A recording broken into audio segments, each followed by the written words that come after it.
How is it going, everyone? Today in this video, as you guys tell by the title below, I'll be discussing about my live experience as well as my live review and thoughts of the show, of course, from yesterday's New Japan Pro Wrestling G1 Special in San Francisco at the Cow Palace. Of course, I was there as well as the meet and greet on Friday, so pretty much in this video, I'll be discussing my experience at the meet and greet pretty much all the way until I pretty much left the Cow Palace yesterday. So it'll be 2 days worth of stuff in this one video. Hope you guys enjoy, and without further ado and without wasting any more time, let's go ahead and jump right into the video with my experience at the meet and greet. So the meet and greet was from 1:30 to 3:30. And I got there right on time, basically. It was like 1:30, 1:35-ish around there. I arrived at the meet and greet, which was actually at Treasure Island, which surprised me because I didn't know it was going to be there until I made the turn off the bridge to go into Treasure Island. I was like, oh my god, it's really in Treasure Island. So it was a nice place, though. It was, it wasn't crowded with anyone else. It's pretty much in its own little section.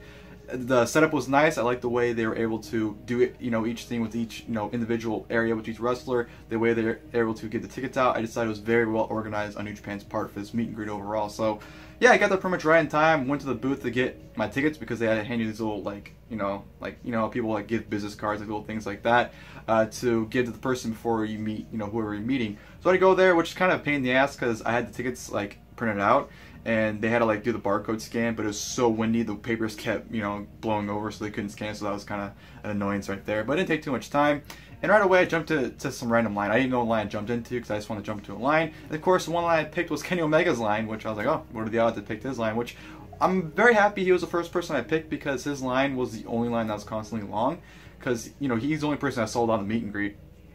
So sorry. Oh, damn, my neck hurts. Sorry. But, yeah, he was the only person sold out, and his line constantly, it looked like it never moved. Like, the line would move, but since people were meeting other wrestlers, by the time they were done, they'd go to his line, so it looked like the line honestly never moved at all. But even when I left, the line looked the exact same. It looked like it just never left. People moved up, but people filled out the line to make it look like it was still, a long line.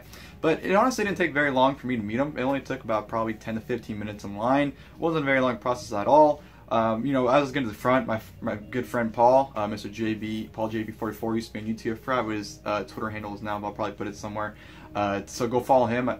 He came out in Kenny's line, and I talked to him for a little bit, so it was very nice seeing him again. So it was awesome seeing you, Paul, if you're watching this. But yeah, I got into inside to meet Kenny, waited my turn, and I went to meet him, and very, very quick experience because this whole ordeal at this meet and greet was picture, and they handed you an already signed 8x10, and that was it. You couldn't get anything else signed, which a lot of people did not get the memo apparently, which I did because I saw my email that they sent about it, that you couldn't bring anything signed due to time constraints, and people had a lot of stuff they were bringing, but of course some of them got their shit signed because they're not allowed to. So very, very quick photo. Went to Kenny, shook his hand, and he was blown away that I had his new shirt. He's like, oh, I haven't seen anyone, in the States, wear this shirt. Yeah, I was like, yeah, I love this shirt. It's a great design. He's like, it really is a great design. I was really all for it. I was very excited to release it, and I was very excited for people to get it. So me and him chatted for about 10, 15 seconds. It was just a very, very short conversation. Did the post with the picture, and that was that. It was very cool. Kenny was letting people hold the championship because that was the one thing I really wanted to do as well, was hold the title. It was a little thing, but I really wanted to hold it for some reason. So I was very happy that he was, letting people hold the championship. And it's kind of funny because when I was getting it back, we did a little weird thing where he was shaking my hand bye, but I was also giving it to him. So it's kind of like a 2-for-1 thing. But in fear I was going to drop it, I reacted as I was dropping it. So he kind of reacted to whoa, whoa, whoa. And he's like, maybe we shouldn't be doing two things at once. I'm like, yeah, maybe we should have done one thing then the other, because like I said, I wasn't dropping it, but I kind of moved as if I was dropping it just to, secure the title so it didn't fall off my shoulder. So I guess that reaction kind of made him freak out a little bit. So it was kind of a funny moment there. He didn't freak out or anything, but it was kind of he reacted pretty quickly, like a reflex. So that was pretty funny. So yeah, shook his hand, gave the title, and that was that. And here's the 8x10, which is a very nice 8x10 by the way, which is him, with of course the championship, and just has his, him signing over it. So very nice 8x10. Always awesome to meet Kenny Omega. I'll meet him 55 times. This is the third time I met him this year. So yeah, I'll meet Kenny Omega any day of the week. That dude's just absolutely awesome. So after Kenny Omega, went out, and originally I went to Naito's line because I had a ticket for Naito. But as I was in line, the people going around asking, hey, who do you have tickets for anyone else? I was like, I got tickets for Suzuki, the Young Bucks, Tanahashi, and that was it at that time, besides Naito. They're like, well, no one's in line for Tanahashi and Suzuki, so you might want to go to their lines. I was like, fuck it, I'll go to their line. So I went to their lines, went to Tanahashi's line first because, well, there was no line. I literally just walked in and he was just standing there. So I met Tanahashi, real cool guy, very, very nice. I think everyone was very nice. Him, and Naito were very, very humble and very respectful to everyone, so that was very, very awesome of them. Met Tanahashi, posed real quick, didn't really say much. It was a funny moment because when they were taking my picture, the person taking it was kind of far, and he's like, come closer, come closer, come closer, take the picture. So I thought that was pretty funny for Tanahashi to do that. But yeah, met Tanahashi, another great little 8x10 right here, him signed. So yeah, it was cool meeting the ace of New Japan, Tanahashi. And from there, I went into a crossover, which was where Suzuki was signing. Went to him, very, very awkward, because I walked in and the person that was like supposed to be helping him, like, you know, take the tickets and take the photos, he was kind of just like standing there, and I kind of like walked to Suzuki, and Suzuki kind of looked at me like, what the fuck are you doing?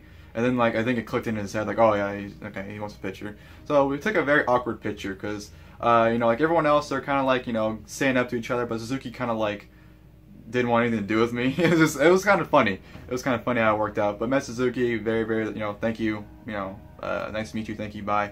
And that was that. And here's the 8x10 right here for Suzuki. So yeah, very, very quick experience. I felt very bad for the Japanese wrestlers because I felt like everyone besides Kenny, even the Bucks, like the Bucks at first had a long line, but it died down very, very quickly.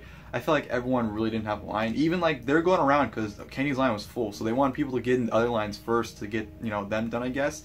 And just like they're constantly shouting for people to meet Kushida, Shibata, Ishii, Suzuki too. Like they're like making sure people knew like, hey, no one's in the line. If you have a ticket for them already, go meet them. But you know, it's just, I don't know.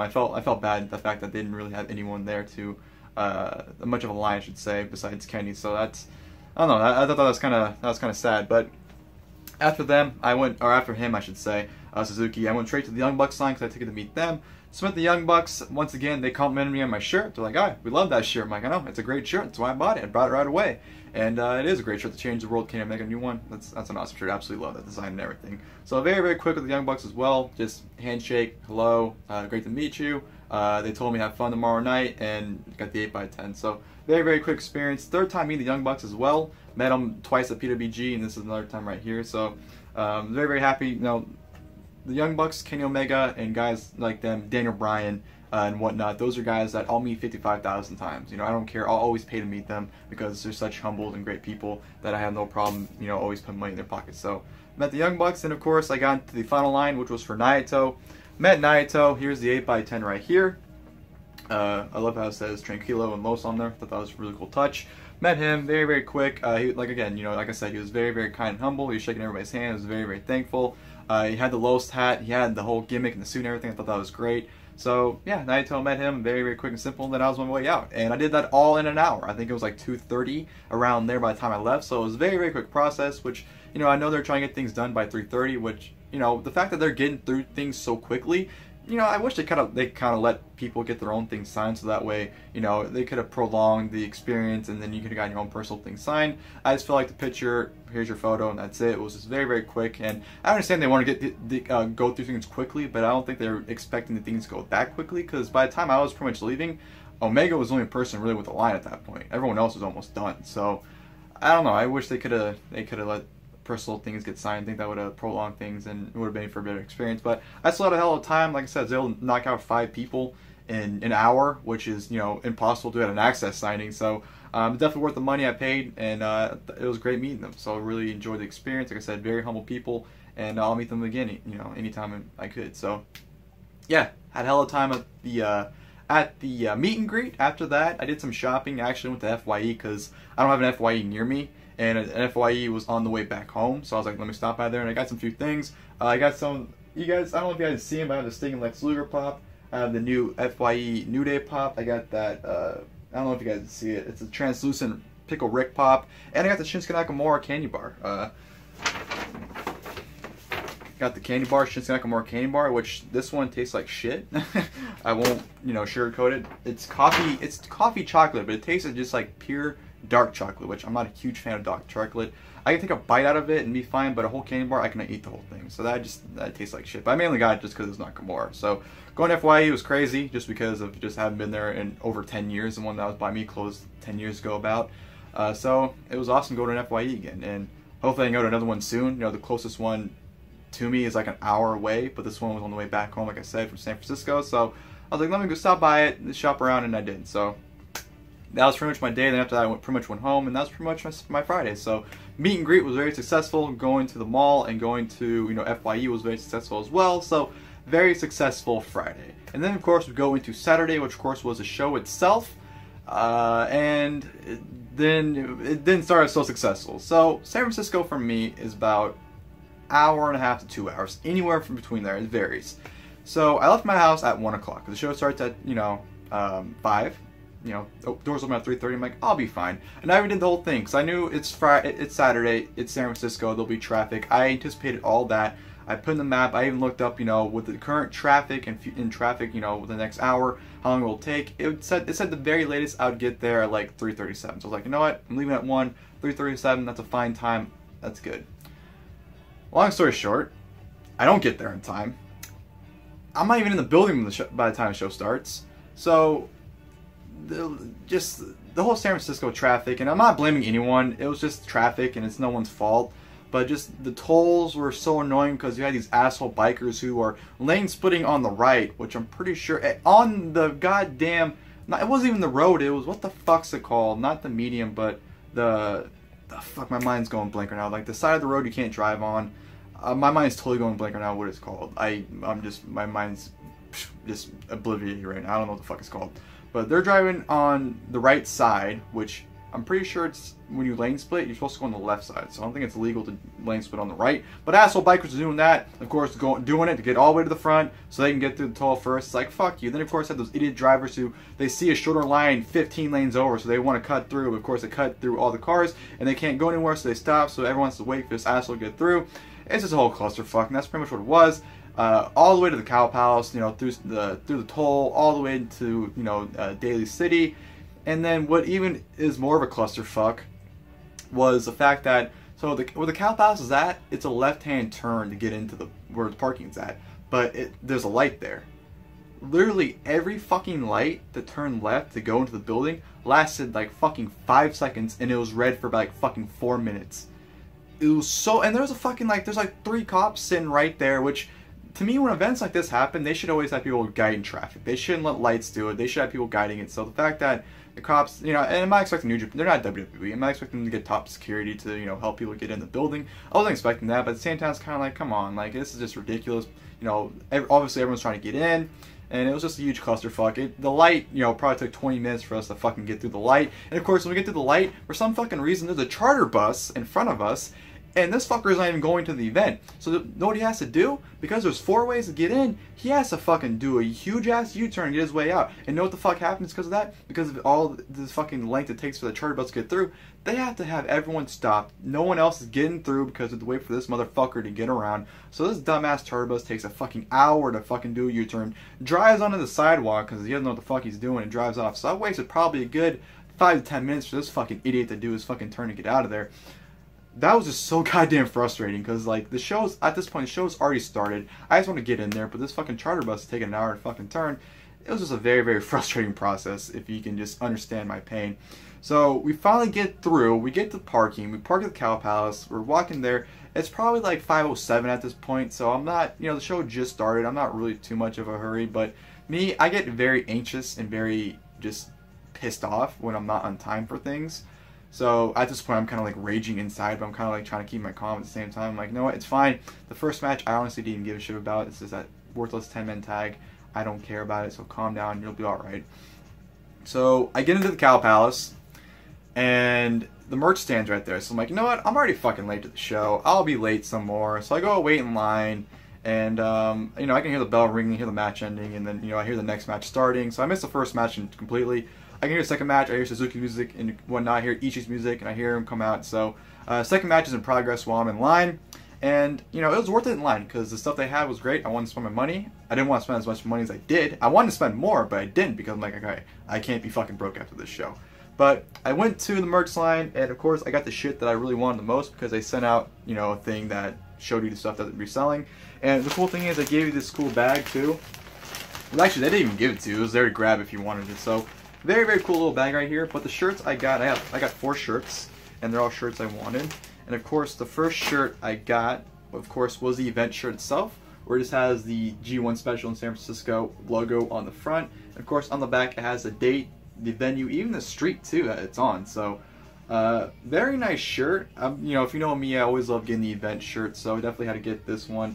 and this looks absolutely awesome. So I got, of course, the G1 Special and Cow Palace shirts. For knocking my camera down, like I said, these are all Bullet Club shirts. And the one I got right here, of course, is the United States Bullet Club shirt right there with the Bullet Club logo with the U.S. flag kind of on it. And of course, on the back, it says San Francisco Bullet Club. The main reason why I kind of got this, even has a bridge on it too, which is really cool. I pretty much got it just for the back, because the front's kind of whatever, but this is definitely what sold the shirt for me, was the back. So definitely had to get that Bullet Club shirt. And the next two Bullet Club shirts are ones I absolutely had to grab. Just because I just absolutely love the designs of them. I think they just look absolutely awesome. You know, the backs are the exact same, but the fronts, I just had to get these. So I got the Pac-Man Bullet Club shirt. Of course, this is one with the Bullet Club logo on the front right here. Just looks absolutely awesome. Of course, here's the back where it says Pac-Man vs. Bullet Club. You even have the little men and the ghost, and of course the back says Game Over. Just an absolutely awesome shirt. I just had that. Oh, they had some stuff on the sleeve too. I didn't even really notice that. Of course, it has a Pac-Man Bullet Club logo on the sleeve, and of course, the Bullet Club logo is always on the sleeve right there. So that was the other shirt I bought, and of course, the final shirt I bought, of course, was the other Pac-Man Bullet Club shirt. Of course, with the Pac-Man on the front instead. Of course, going out eating the logos and whatnot. Again, in the back, pretty much the exact same. The only difference between the two shirts are just you have the Bullet Club design in the middle, but this one you have the Pac-Man one. So definitely had to get these shirts. They were just absolutely awesome, and I love them. I love the design. I think they look great, and you know, I just, like I said, I think they're awesome shirts. So I definitely picked those up. Those 4 shirts alone, 140 bucks. Actually, I got them for 130 because one of the Pac-Man shirts was supposed to be 40, but the guy told me it was 30, rang me up for 30. So I got $10 off. Didn't say a word. So I was like, thank you for not knowing your prices. So yeah, and I also wanted to get the LIJ black and white hat, and I want to get the Kenny Omega towel that says goodbye and good night, but that would have been like another almost 100 bucks right there for those fucking two. So that's why I just stuck with those. Those are the ones I really wanted the most out of all of it. So I got those, and that was pretty much it. From there on, I had to go to my seats, which were just, you know, I know security, they're just there to patrol, but like they were not helpful. Even the people that were like directing people to their seats, they were not helpful at all. Like, if you asked where your seats were at, they showed you a map and said it's over there. It's like, what the fuck do you mean it's over there? Like, come on. So it took me a little bit to find my seats, and I had great seats. I was at row RR, elevated seats. Second row, I was row B and had seats 1 and 2. So I had the aisle seat as always, because I just have luck like that. I always seem to get aisle seats somehow when I get tickets. So no complaints from me, of course, because I love aisle seats. But yeah, it took me a little bit. I missed the first 2 matches. It was like 5:35-ish by the time I sat down, just because the line, you know, to get the merch took so long, and plus, you know, I had to find the seats because, you know, the way the building is, it just has the section numbers. So I was like, where the fuck is section RR? So I keep walking, thinking it's going to have the number on the building to tell you. But I'm like, you know what? Let's just go down there and see if someone can tell us what it is. And that's what I'm doing. So we probably wasted like 5-10 minutes walking just to find the section we're supposed to go in. But of course, it wasn't even on there. So just wasted a whole bunch of time doing that. So the first 2 matches, a 10-man tag, as well as the Suzuki and Ishii tag, I missed those completely. I don't mind missing those, especially the first match. The second match, I was kind of upset because I really wanted to see Suzuki and Ishii go at it. But, you know, I saw that match at the Minion, so I wasn't really too mad that I missed that. But, you know, finally got to my seats. And then the first match I saw was, of course, the Tanahashi and KUSHIDA taking on Marty, Scurll, and Hangman Page tag match, which I thought was a fun match right there. It was awesome seeing Marty Scurll wrestle live for like the second time in my life. I saw him involved in Dallas, I believe, so it was cool seeing him, Hangman Page as well, same as Tanahashi. The match itself was fun. I enjoyed it. I thought the, you know, interaction with Scurll and KUSHIDA was really good. I was very disappointed that Marty Scurll didn't do the finger pop. That's what I was really anticipating for that match was that, but he didn't do it. KUSHIDA looked great, you know, with his high spots, and, you know, the finish with him and Hangman Page, with Hangman Page hitting the rite of passage on KUSHIDA for the win. I thought it was a great finish. So that tag match overall was good. I enjoyed it. It was definitely a good way for me to start my show, so no complaints from me about that. From there, I'm going to go to the Never Openweight Championship match between Cobb challenging Hirooki Goto. This match I thought was good, but just that. Like, it didn't really fulfill what I was hoping it was going to be. I just thought these two would go out there and beat the shit out of each other, and really didn't get that. Cobb looked good, you know, but he didn't really get into stuff I was hoping he would. I was expecting that, you know, huge pop-up, you know, side-to-side suplex. He didn't do that. So he didn't do some of the moves I was really banking on him to do. But I thought it was a good little big man match. Just like I said, I expected more from it. Goto, of course, got the win, so he retained the championship. Was completely expecting that, so that was what it was. And then, of course, we go to the Young Bucks defending the IWGP Tag Team Championships against Evil and Sanada. This match was fucking insane. There's so many spots. Love the storytelling, of course, with, you know, everyone putting themselves in headlocks and Matt putting in the sharpshooter with the flip everyone. I thought that was a great spot right there. You just had some great wrestling back and forth, a lot of great spots. The Young Bucks and even Sanada hitting Magic Killer, trying to imitate the Young Bucks a handful of times. I just thought these two went out there and had a tremendous tag team match, and definitely was, at this point, the best match that I've seen. I was just very invested into it. I thought the action was great. I thought the storytelling and just, you know, the Bucks breaking up the pin. There's honestly a handful of times in that match I thought LJ were winning tag team titles back after the Magic Killer, you know, or just, you know, putting Matt in a submission, or Matt putting, you know, Sanada in the sharpshooter for a very, very long time. It seemed like there were a lot of times in that match where I thought it was going to end. So I definitely were able to reel me in to the drama and suspense. And they just had a tremendous tag team match. And Steel Chair got involved, you know, in the match at one point when the referee got super kick with the Young Bucks, which was a great spot. Absolutely love that.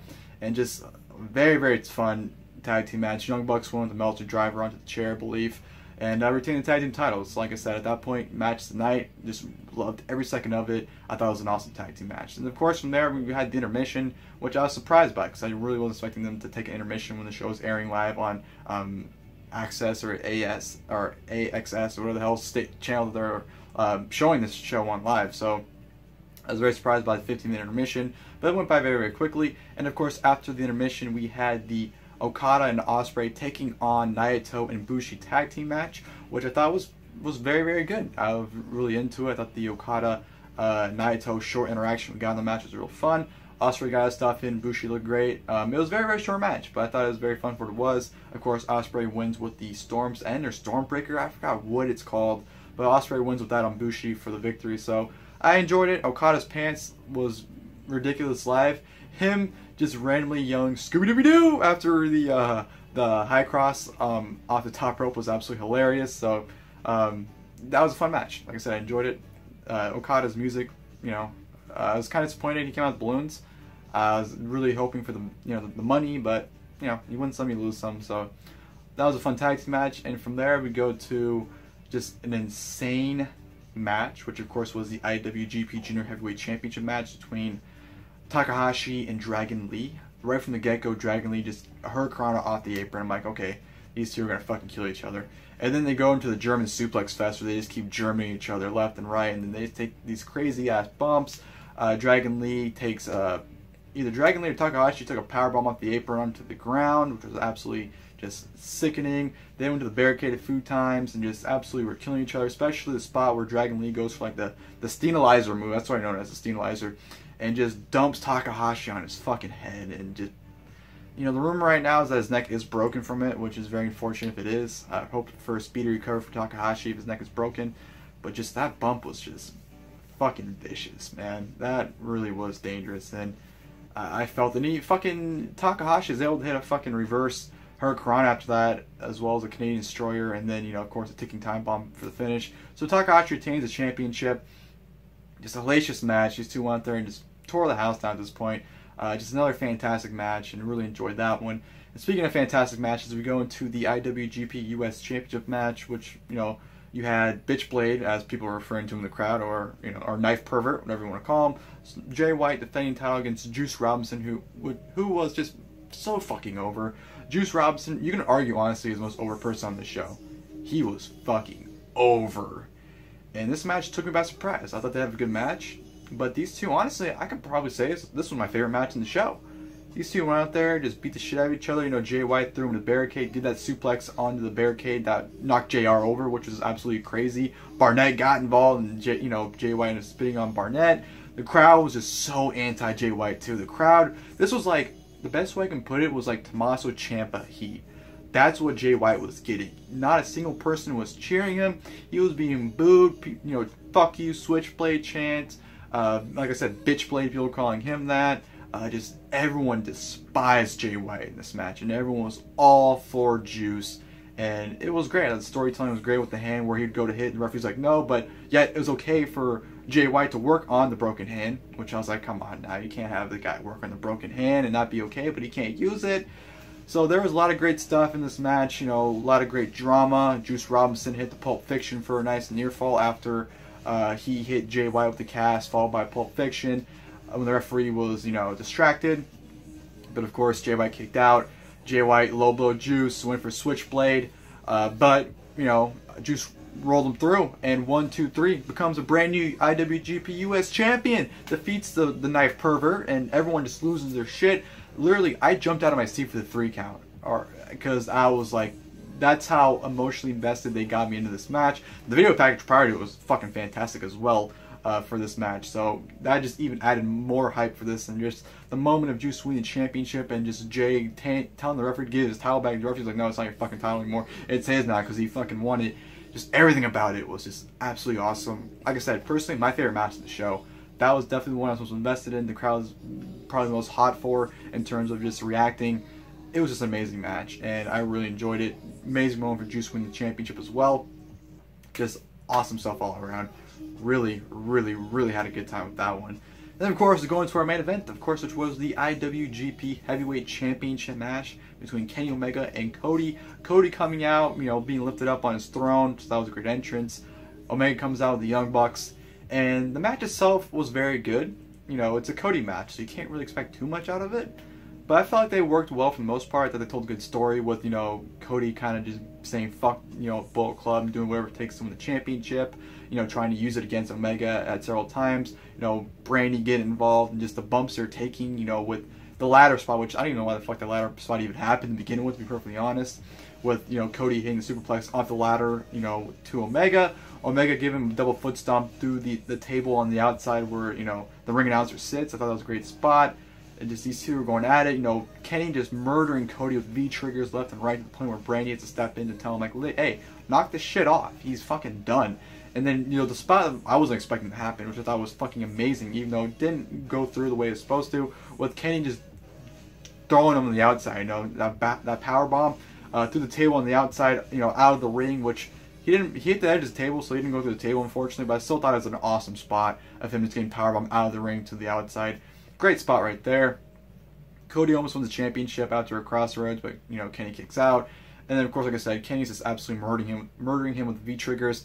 Lifts him up. One last, for the one winged angel. 1, 2, 3. Kenny retains the IWGP Heavyweight Championship, which was a very good main event. Like I said, it's a Cody match, so you can't really expect too much out of it, but for what it was, I still very much enjoyed it. Thought it was a very fun match, and the storytelling was great. Thought the drama with the Bucks and whatnot was great, and I really enjoyed it. And, of course, afterwards, you know, Cody went to the back. Kenny Omega cuts his post-match, you know, goodbye and goodnight promo, bidding us farewell. And, you know, after that, you know, Kenny goes to the ring, or goes to the ramp, poses, you know, the golden streamers, golden showers, I guess you can call them, go up. He's celebrating, and all of a sudden, the Bucks and Kenny are attacked by Tama Tonga, or his brother, and Haku. They're attacking them, throw them in the ring, they're beating the shit out of them with chairs, getting some stun guns. Haku with the pile driver on Kenny Omega. Out comes Marty, Hangman, Chase Owens, Takahashi. They get their asses beat. Cody comes out. Looks like he's going to help assist, you know, the three of them. Cody takes a chair, hits Tama Tonga, you know, gets laid out. Tama Tonga hits him with a gun stun, lays out Cody. So the Gorillas of Destiny and Haku, they all lay out the entire Bullet Club. They're just beating them down for like 10 minutes. It just seems like it never fucking ends. As this beatdown's happening, I'm watching, and someone attempts to throw trash in the ring. But this motherfucker doesn't have an arm, because he hits me in the back of the head with a fucking cup. I'm like, what the fuck was that? And I'm seeing more trash fly by me. I never saw who did it, and thank God that cup was empty, because that cup was fucking full of shit, and that would have gotten me. I would have been pissed, and I'd be like, who the fuck threw that? I would have fucking tried to find the fucking person who did it. Because he hit me and like 3 other people with shit, trying to throw shit in the ring. So, if you're going to throw trash in the ring, have a good fucking arm. Because if you're just hitting people, no, you obviously can't throw for shit. So, fuck you whoever's doing that. But yeah, they're just getting beat down as this is happening, and I'm just like, holy shit. And then, you know, they end the beat down after 10 minutes, and just, by the way, just the bell keeper constantly ringing the bell throughout the entire beatdown was so fucking annoying. Like, for 10 minutes he kept doing it. I'm like, okay, no, obviously it's not going to stop, just fucking stop. Whatever. Beatdown happens, you know, the whole firing squad, I guess they're called Bullet Club, so I guess they're, you know, they're continuing the split of the Bullet Club, but to to me, it's like when you have 3 members take down like what 7 of them. I'm like, what the fuck was that shit? You gotta even it out. You can't have 3 guys beat down 7 and it's big. All right, you know, they're unstoppable. I don't know where they're gonna leave with it. You know, I don't know if Tama Tonga and Kenny's gonna happen at a show, or if, you know, Girls of Destiny are gonna challenge the Young Bucks while Haku challenges for the title. I don't know, but definitely, you know, brings interest and intrigues me to what they're gonna do going forward. So of course, after the show, you know, Bullet Club recovers. They do, you know, the whole hug it out in the middle of the ring. They pose on the stage, and that's that. And of course, before I left, I had to go and grab myself some of Kenny's streamers. Of course, the Golden Shower streamers. So definitely had to go grab those before I left. But yeah, that's pretty much it. I pretty much left after that. As soon as the announcer said, you know, thank you, you know, hopefully to see you soon when we come back or whatever. As soon as they make those announcements, that's when I leave. So after that, left, you know, everyone's hanging out, got in the car, and, you know, it wasn't really much of a hassle going home. It was pretty easy getting out there. A lot easier getting out than it was going in. So that was pretty much it. And the show itself, like I said, I thought it was a great show. Even though I missed the first 2 matches, it didn't really affect me. I can go back and watch those. No, I wasn't really too worried about it. But it was great, you know, it was definitely a different experience, you know, seeing how much they take between matches, you know, and, you know, the referee, you know, announcing every time 5 minutes have passed. Literally, even the guys behind me, like, it's been 5 minutes. Like, literally, it seemed like every match was flying by. Like, 15 minutes in, it felt like 5. I was like, how are we 15 minutes in? I felt like the match just started. And, yeah, it was just a hell of a show. The people I was with great. The guys behind me were just commentating the entire show. And what they were saying was just absolute gold. They were cracking me up the entire night. So, big shout out to the people behind me that were just constantly being hilarious throughout the show. But yeah, it was a hell of a time, a hell of an experience, and hopefully come back to the Cow Palace soon. I know a lot of people are talking about that the show looked empty on TV. I'll say this, you know, I'm not an expert, but I'd say that the place was about 70 to 75% full. There were empty seats, but like if you were to fill all the empty seats, like the entire floor seemed full, and you know the upper section. I'd say if you moved everyone to one section, I'd say probably only half the upper section was empty, at most. So I would say the place was about 70 to 75% full. It wasn't empty. It was pretty full, and a lot more than what I was expecting. They made it seem like it was only gonna be a couple thousand, and from what I'm being told, it's gonna be like it was between like 6,000 to 7,000 people are there. So I thought it was very successful. I know they're doing shows in the U.S. later this year. I know they're already doing a Long Beach show as well as 2 Anaheim shows. But you know, I had no intentions of going to those. I went to the G1 because like, it was very close to me. So hopefully they go in the Cow Palace soon. You know, I definitely think it'll be as successful, if not even more successful than this time around.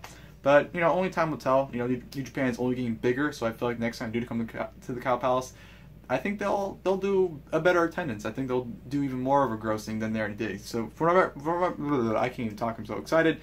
Or I'm just, you know, just rambling on words. But for what I understand, what I've read on Twitter, it's one of their, you know, it's their highest grossing event in the U.S., which is not very hard to top it. You know, give it maybe another year, and I think they can have a bigger attendance and bigger everything. So, that'll do it for the video, guys. Like I said, I just went home after the show, and, you know, pretty much relaxed after that. So, hope you guys enjoyed the video. If you guys did, please like below. If you guys attended the G1 special as well, feel free to leave your guys' thoughts on the show, what you guys got, anything related to the show, feel free. Or even if you watched it on TV or, you know, NJPW World, feel free to leave your guys' thoughts on the show. Like I said, I personally thought it was a great show. I had a lot of fun. The second half to me was absolutely phenomenal. I thought every match in the second half was just great.